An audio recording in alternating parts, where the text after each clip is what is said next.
Welcome back to Space Invaders TV, ladies and gentlemen. I'm your host, Rashawn, aka Looker, and today I'm going to bring to you something real brief here. We're going to talk about, Guilford County passes a bond to support the schools for the second time now. Mind you, in 2014, 2015, they passed a bond to raise sales taxes as well. Now, your property tax is not going to be raised. Yes, the sales tax are going to be raised, okay? 2014, 2015, they raised the sales tax on people to support a bond for the schools back then. You can look it up. It was an article written in News and Record back in June the 20th, 2014, okay? There was an article written, and let me get to it for you guys. There was an article written, and they talked about that, and they talked about how with them raising the taxes at that time, it would garner $14 million annually going towards the schools. So we think from 2014 till now, that's 7 years? 15, 16, 17, 18, 19, 20, 21, that's 7 years. So you say 7 years times 14 million. That's $98 million. That's $98 million. While I was doing my notes, I wrote it and did the math myself. No Eureka math either, okay? There ain't no confusion right here. We went right to it, okay? 14 million times 7 years is $98 million. So my question is, where is that money at, okay? Where is that money at? And we coming back 7 years later trying to increase the taxes again because of a school bond to support us a school bond again. We're gonna do this to the county, the residents of the Guilford County again. And a time where inflation is high, and a time where the pandemic is not over, and people are still going and seeking assistance for living, rental assistance.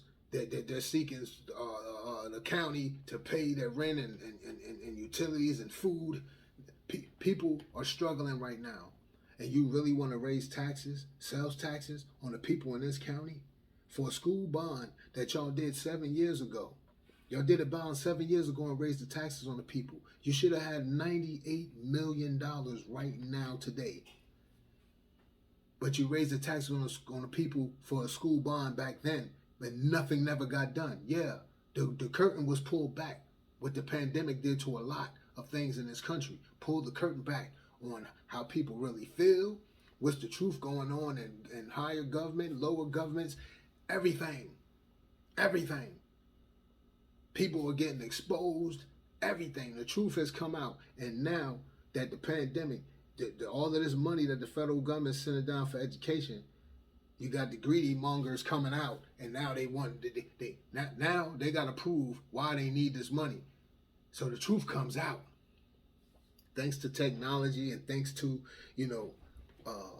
past articles, we could go back in the archives and get these articles, okay? When Guilford County said, "Oh yeah, we're gonna raise the taxes because we're gonna support this. We're gonna support the school bond. We want to support the school bond, and we can do some things and fix up the schools." Same cockamamie crap they're singing right now. What happened to the 98 million? Why you didn't do nothing with that yet? Why we haven't even heard what you did with that? And you keep asking and raising taxes on people. Okay, I'm confused. Okay. I am confused. I'm gonna go somewhere here. Okay. So I'm confused. And we talk about Title I schools, right? So let me get some here, ladies and gentlemen.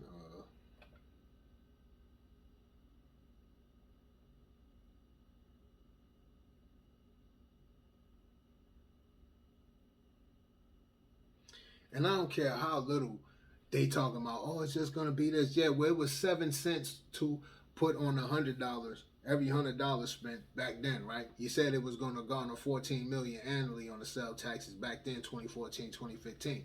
So from that time to now, you should have $98 million. I'm trying to find out, why are you taxing the people now for a school bond that's worth 1.7 billion?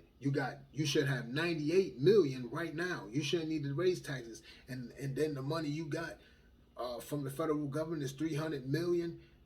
All of this money, first of all, before the 300 million, altogether, before any of this, okay, the 300 million, they got the 300 million back before school started, before the 2021 school year started. They got 200 and something million. You can go back in my archives and look when I talked about that, the funding that Guilford County had already received, okay, and all the funds they had already received from different things. All right. Well, my thing is this: you raising taxes for something that you asked for early on before. You raised the taxes on the people before, and now you have the audacity and the nerve to raise the taxes on the people in a time like this when inflation is high, the cost of living is high. You can't even find a house in Guilford County if you want to buy a house right now. A house that ain't worth nothing but maybe $100,000. They're out here pricing houses at $230,000 for a 3-bedroom home in what you want to call low-income neighborhoods. Help me explain that and understand that. Make it make sense. Okay, you have the cost of gas high, almost $4 for a gallon. You have groceries are high. Everything is high. Everything is high.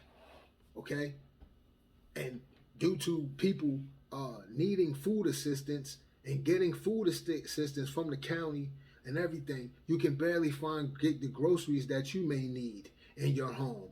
Okay, people are asking to get their water bills paid, light bills paid, rent paid, because they don't have it. And you want to raise sales taxes on people right now when you already received 98 million. You should have anyway. Their taxes were raised 7 years ago for the same thing, for a school bond to support it. But these schools they still have, and the truth has came out in the last year, failing HVAC systems, roof issues, windows. Schools need updates, period. They're just outdated. You got the average school in Guilford County is 50 plus years old, and I'm trying to make it make sense that you had $98 million. You should have had that from raising the tax in 2014. I'm trying to make it make sense. Why are you asking for money right now? Why are you asking to raise the taxes right now, Guilford County? I'm confused. Why are we doing this again? I'm confused at why are we asking the people in a time like this when it is tough. Why are we raising the taxes on people? Okay? All right? When there was an article that came out in the News and Record June the 20th, 2014, when taxes were being raised then, and it was going to equal out to $14 million annually by raising the taxes on the resident. The sales tax, not property tax. And once again, this time the property tax not being raised is the sales tax. Why we keep taxing the people if you're not going to do right with the money? We need to see some receipts. There's a lot of money going toward the school system. County commissioners have granted the school system money. They complained that how Guilford County schools weren't even using the money. They hadn't even come forth. They were looking for receipts from Guilford County of why haven't any work been done yet. They're asking for all this money. You want to improve. You want to renovate. You got 125 schools in Guilford County. You want to renovate majority of them. You want to build three new ones. You want to do all of these things that it's going to take 20 plus years to do it. It has already been said. So half of the students, if it's a third grader right now, they won't even experience none of these new renovations. Maybe a kindergarten, a pre-K, a kid that's starting pre-K, they will experience, maybe catch with, depending on where they at. They may be able to, reap some of the benefits of maybe some of these schools being renovated, or one of the schools getting renovated, or whatever. Maybe a pre-K right now may experience it, but a kid that's in first to the fifth grade right now, they're not gonna see that. They're not going to see these schools. And the only thing that's going to happen, what's been happening over the years, is a kick in the can effect. They're going to keep kicking the can down the road. They're going to come back 7 years again and ask, or maybe less, and ask them to raise taxes on county residents in Guilford County.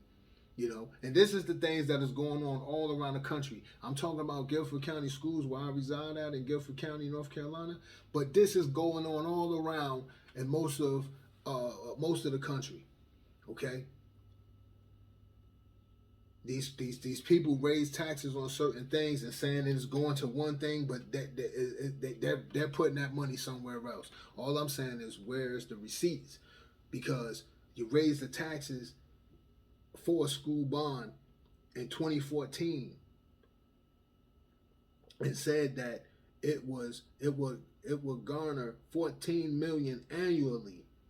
That money, $14 million annually, would go to the schools for raising those taxes. And now we're coming back again, and you want to raise the taxes again on the people, and you're doing it at the wrong time. Seriously? And you talk about Title I schools. Some people say, well, if you're not up to speed of what a Title I school, I'm gonna break it down real quick like this. This is and this ain't even layman's terms. This is just what it is. A Title I school is a school in a low-income neighborhood. Okay, a low-income neighborhood. That is what a Title I school is. All right. So you saying that just because a kid is in a low-income neighborhood, that their school performs low. They get funded by the government because they feel that those schools, they need more. They're needy because they're in a low-income neighborhood. No. Some of your brightest people in this country come from low-income neighborhoods. Some of your multi-millionaires come from low-income neighborhoods. Okay? Some of your best thinkers in this country come from low-income neighborhoods. People around the world, there's a lot of people in different parts of this world, of this globe, that come from communities that had no running water. Villages that had no running water have become some of the world's brightest thinkers. So it don't matter where you come from about your mental.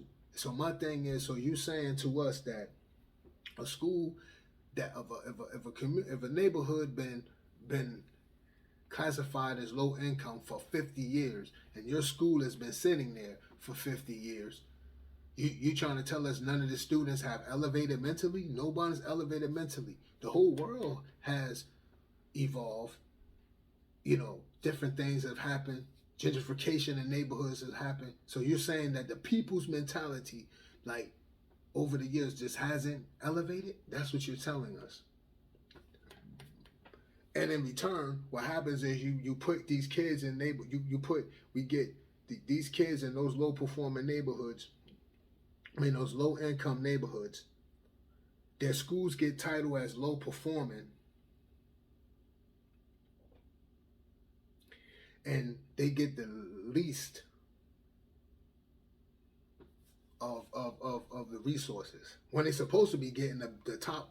They're supposed to be getting first preference resource, pretty much. If you do the research, low performing schools supposed to get all the resources they need, but they never get it. You should be getting and putting it should be the best teachers should be putting in there. We should be talking about elevating, but you see, they're not talking about that. I want to break something else down to y'all real quick. Do you know that there are 80 Title I schools in Guilford County? 80. There's 125 schools. You tell me, why is it 80? That's 64% of the schools in Guilford County are Title I. 80%. You got Forsyth County at the lowest. They got, now, and mind you, Guilford County has 72,682 students.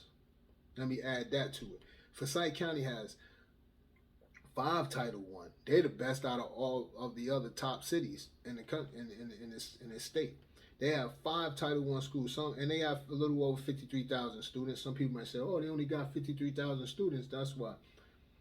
That's still great. That's a lot of students. Okay, they got that's 9% of their schools are Title One. That's awesome. Okay, that's awesome because it could be higher.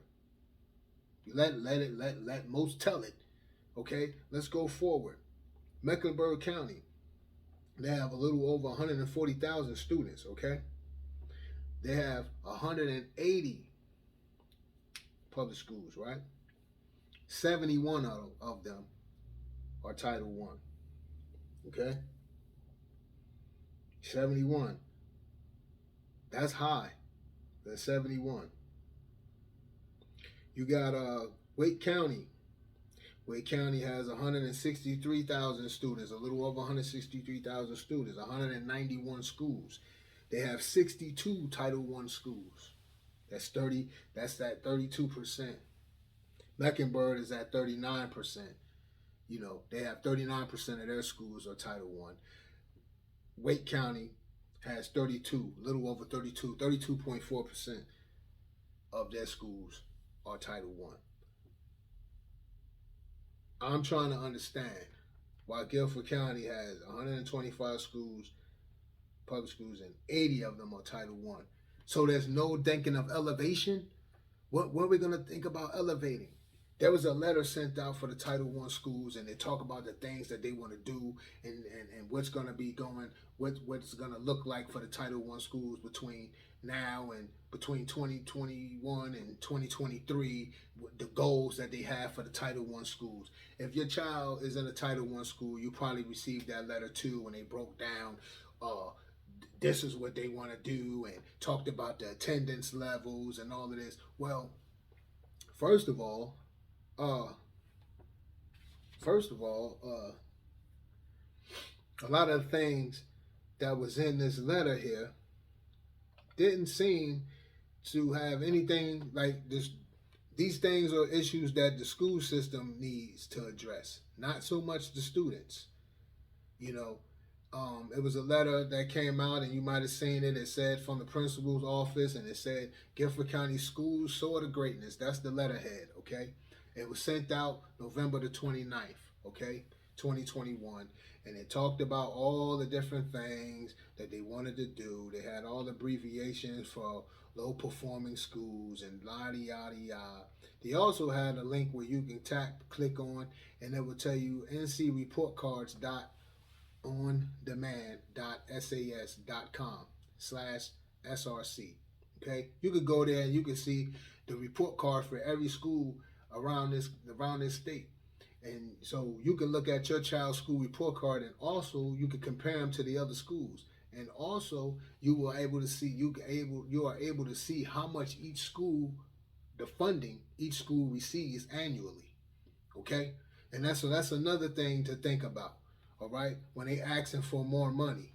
All right, so going through this thing with this letter that they sent out, it was a lot of things in there, but what stood out to me the most out of it all was how it was clear to me how they are really look at how they think about low income neighborhoods, and then how they think about the students. They think every student that's low income come from a low income neighborhood, that I guess they think that they're slow thinkers, when that is all false. When they're not properly equipping those students in the low income areas on all levels. Not to take nothing away from the teachers, but if you got a low performing school, why would you put a teacher that only have 1 year experience in this low performing school? But that's what seems to happen. Why do they do that? Okay? Why isn't it a cap on when, like, of a teacher, if she has or he has experience, when they come into this low performing school, you should stay there. You should be signing a contract to stay at that school for at least 5 to 10 years. Let's think about eliminating these Title I schools. They want to expound on them They pick the like they have well, the blacks may be performing in this subject higher than the Hispanics, and the Hispanics performing higher in this, vice versa. They're doing things like that. They're talking about widening the achievement gaps, and you want to widen the achievement gaps. Well, how about let's eliminate? Let's talk about eliminating these schools, because in this day and time, you should not have all those. You shouldn't be sitting here talking about a low income neighborhood and this and that. No, because what that's doing, that is stifling the kids. Because on top of that low income, you talking about this is a low income neighborhood. So okay, this is a low income neighborhood, so that means they're this school is low performing too, because it's in a low income neighborhood. That is a stereotype, and that is some BS, and that is really jacked up. Because so a kid comes in pre-K, and just because their parent live in this area, you're labeling them all wrong, and so they're starting off way beyond the finish line. They can't even see the finish line because the way you guys are labeling them, and then the resources that you're sending, to the lack of resources that you're sending to these children. Meanwhile, we got other people playing games over here, talking about they want to raise the taxes 7 years ago for to support a school bond. They raised the taxes 7 years ago, which should have garnered them $98 million. 14 million times 7 years, that's $98 million. You can all do the math yourself too. Where's that money at? You trying to support a $1.7 billion bill right now in Guilford County? And you want to raise the taxes on folks right now during the pandemic? Make it make sense, man. Where's the money at? There's so much money that has fallen into this county's hands towards education. It doesn't even make sense. It doesn't even make sense. It doesn't even make sense. My thing, what is the goal? What is the end result? What is the timeline of eliminating Title I schools? Shrinking the number. Shrinking the number. I'm not hearing nothing about shrinking the number of Title I schools. To me, it seems like y'all done inflated the number of Title I schools. Like, just because a student lives in the low income or impoverished neighborhood, which y'all want to call it, that their school that's in their neighborhood is labeled low performing. Is it the students that are low performing, or is it the resources you're presenting in front of the students? Is it the help that you're presenting in front of the students? Now, I'm not taking away from the teachers, because there are a lot of good teachers. I came up in a low income neighborhood myself, and quite a few, and we had a lot of great people come out of my neighborhood, as well as a lot of neighborhoods around this country. So that's like a slap in the face. Through it all, there were students that made it out. It might have been a high percentage that doesn't make it out of low income neighborhoods on the education level, but there's still a good percentage of those that do make it out. And let's be clear here. Sometimes, just from my experience and my knowledge, and I'm old enough, man, to know now and recognize, and I can link back to all of it. A lot of times, sometimes, with my experience and me coming up in a low income neighborhood, sometimes it's not even so much the education, it's poor decision making that will have most students not graduating, that will have most students drop out. Because what they deem some students may deem like, this is boring, this is whack, I got other better things to do, and they just stop going. The poor decision making when the parents just not paying attention to their child, or they don't care, or the parent may have never graduated high school, so then they don't really care. They don't really. Some of them may not even care about education themselves, so they can care less. They're not paying attention to their child. The child just running, doing whatever they want to do. So it's not so much. It's some of the decision making that will make some kids in low income neighborhoods just perform poor. It ain't so much that they don't know. If you sit down and you teach a child and they can relate to what you're teaching and how you're teaching them, they'll get it. It takes a special person to be a teacher. I know this. It takes a special person to train a mind. It takes a special person. It takes a patient parent. You gotta be patient with your child. You gotta help them. You gotta guide them. It takes a special educator to train the mind. A special person. Because you can't teach everyone the same. We all know this. You can't talk to everybody the same. You're not going to talk to your mother the way you talk to your father. You're not going to talk to your father the way you talk to your homeboy or your homegirl. You talk to people different. People learn different. People intake is different. So by these people classifying, it's dead wrong, man. And then they're playing games with the community and want to tax the community 7 years after they taxed the community before. So 7 years ago, you should have made, by me doing the math here from what was said in a News and Record article in June the 20th, 2014, in the News and Record article, look it up. Guilford County schools raised the taxes. They raised the taxes on people, 7 cents on every $100 spent, or something, 7% on every $100 spent, or whatever. And they said that would garner 14 million annually. 14 million annually, ladies and gentlemen. 14 million annually. That was in 2014 when they chose to raise the taxes. So they come back now in 2021 talking the same thing when they already should have had $98 million. You want to raise taxes right now today in 2021 to support a school bond worth 1.7 billion when you should have had 98 million. And then the money that you're getting, that 300 million you got, and the ESSER funds, all of this money that's been rolling down the pipeline for the school system in Guilford County alone. Come on now. Make it make sense. That's all I'm saying. Make it make sense. I don't want to harp on this any longer. I just wanted to bring that to you, ladies and gentlemen, to let you guys understand something. There's a bunch of BS going on. And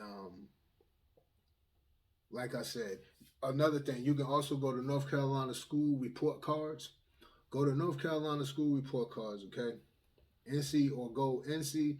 You can Google North Carolina school report cards, or you can go to ncreports.ondemand.sas.com, okay? /SRC/schools, okay? You can do that. You could go there. You can see the report card for the schools. You can see how the kids are learning, how they grading. You can pit your child's school or one school against the other one. You can compare the schools, I should say, around your city or whatever, or around the state. You can punch it in and you can look, and it'll give you the report card on that school. It will show you how much that school, the funding that school receives annually. Okay. Like, it's just time that, ladies and gentlemen, I've been sharing so much about the school system, but, I've been having to move away from it and talk about the other things that, I've had on my list to talk about. But I'm going to always come back and drop some jewels and drop some knowledge and give info, because these people don't think that there are people out here really reading. A lot of these people forget about the archives. That when they say something, now they ask for money right now again. They want to put on the bond again. They have it there again. They want to raise taxes again right now today. Now mark it. They may come back 5 years from now, 7 years from now, trying to ask for more money again to raise the taxes again on people. Okay, for the same thing that they're asking right now because they done did it. The proof is in the pudding. They done did it in 2014. Okay, they did it in 2014. All right. Get bear with me for a minute because I want to get something real quick.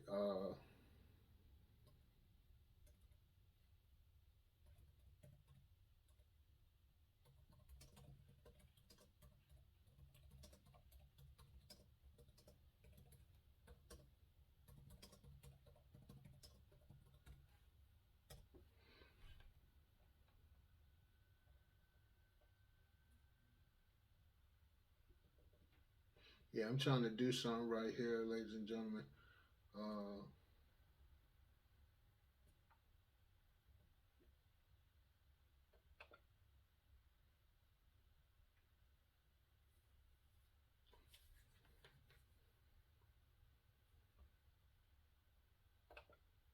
all right, I can't get it to come up. But, ladies and gentlemen, I'm not gonna hold y'all any longer. I just really wanted to bring that and drop that knowledge on you, ladies and gentlemen, because we got these folks out here playing games, and they must have think we forgot. And you know, then it makes you wonder why you have city managers and uh, county managers and all these people they quit. You wonder why they quit when you see these things and you're like, dang, why they quit? And and then you look around and you read some of the things that have been going on, and you got to see like certain people. And I spoke about this before too. Sometimes you have to remove yourself from situations, especially when you feel like you don't have no control over them and they're just way beyond you.